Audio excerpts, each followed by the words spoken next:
Hi friends, ఈ sweet ఇంట్లో try చేయకపోవటమే చాలా మంచిది. ఎందుకంటే గంటల గంటలు నుంచొని దాన్ని కలుపుతూ ఉండాలి.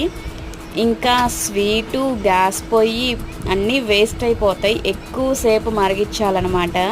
ఇప్పటికీ ఈ స్వీట్ ఏంటో మీకు అర్థమయ్యే ఉంటుంది. పాలకోవా నోట్లో వేసుకుంటే కరిగిపోతుంది, కానీ చాలా ఎక్కువ టైమే పడుతుంది.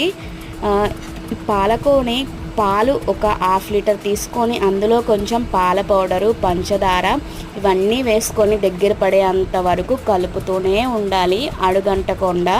తరువాత ముద్దగా పెనం నుంచి వేరైపోయేటప్పటికి ముద్దగా చేసుకొని మన ఇష్టమైన షేప్లో చేసుకొని సర్వ్ చేసుకోవటమే.